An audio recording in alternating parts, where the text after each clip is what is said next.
in his ideas now than what he's done or said in the past on these things, but his ideas now are not consistent with someone who understands the nature of the world that we live in and the challenges we're going to face.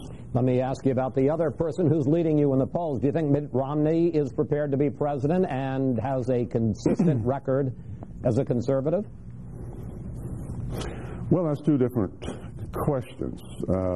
Clearly, as far as the conservative issue is concerned, he's changed his mind and he's changed his position on a lot of different things. Most of them have to do with basic conservative principles. He went out of his way to point out that he was not to be affiliated with Reagan Bush in times past, and now he quotes President Reagan at the drop of a hat.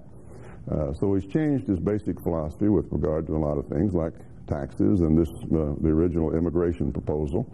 And I could go on and on as far as that's concerned. It's difficult to pin Mitt down as to exactly what he does fundamentally believe and which of those beliefs he would stick with through thick and thin in the future when the strong winds are blowing.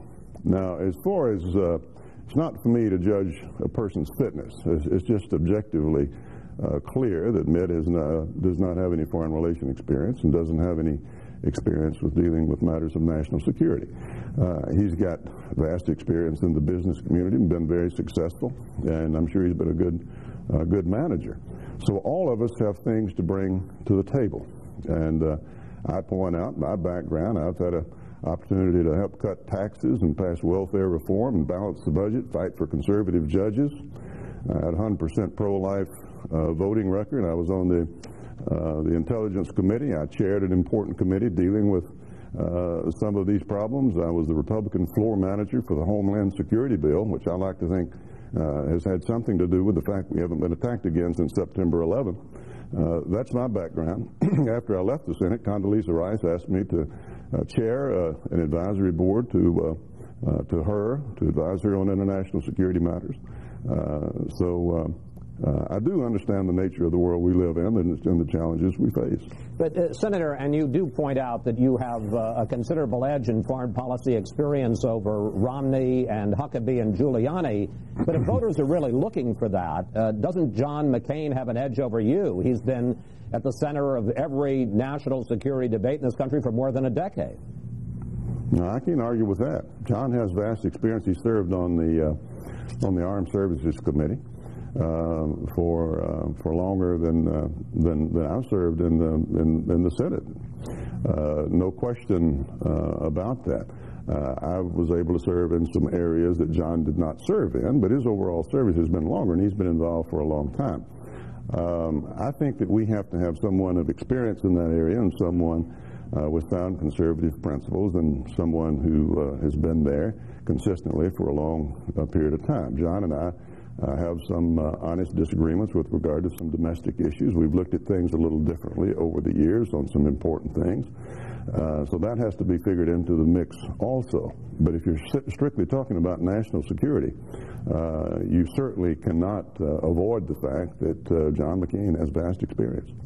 You talk about your service, particularly since you left the Senate, and you say one of the biggest foreign policy challenges is China. In 2005, as an ex-senator, you were appointed by Congress to serve on a commission, the U.S.-China Economic and Security Review Commission.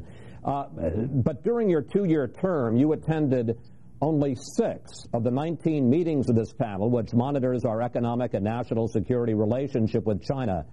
Senator, how come? Well, I conducted hearings there. I chaired some hearings that we had there. I had telephone conferences with them. They sent me materials. I read the materials that were there. This is a voluntary commission to serve on. They were primarily interested in my ideas more than me sitting through hearings that might be domestic or foreign.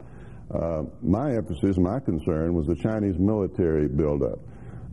Some of these economic-related issues I was not as concerned with, and I was working 2 full-time jobs. This was a non-paying position, a voluntary position, and I was working a couple of other jobs to to earn my livelihood. So I did this when I could, and I must say that I'm perfectly prepared to discuss anything you want to about China. I think I'm very much up to date on them and the kind of challenges they pose to us in the future. That's the reason I was interested in being on the commission, because I think they are an important country to our future.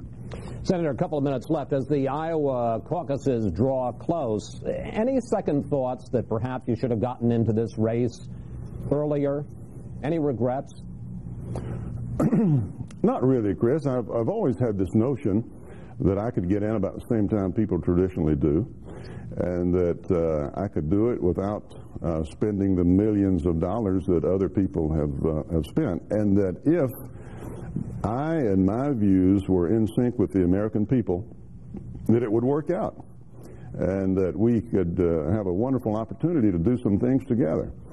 And that if it wasn't in the cards, it wouldn't have anything to do with whether or not I visited Ames 5 or 8 times. It's just the way I look at things. Now, after this is over with, you know, one of us can second guess the other. We don't know who it's going to be yet, and we'll see. But I feel very comfortable with the decisions that we made and the way we're going about it. It looks like the timing is pretty good. There's still a lot of undecided voters after people having spent all of this money and all this time and effort and running for years in some cases. And they're open to the message that we have. They're open to me and learning more about me. And timing is everything. This is the way we campaigned in Tennessee. We went from 20 points down to 20 points ahead on election night, and I was able to win 2 races in Tennessee by 20-point margins in a state that Bill Clinton carried twice. So I like to think I know a little bit about what I'm doing. This is a different stage and a different arena, and I understand all the experts feel differently about it. And they may be right, but we'll see. It won't take us long to see now. Well, that's right. We'll see how the world turns on Thursday night. Senator Thompson, I want to thank you so much for talking with us, and we'll see you there in Iowa Thursday night, sir. Good luck. Thanks a lot.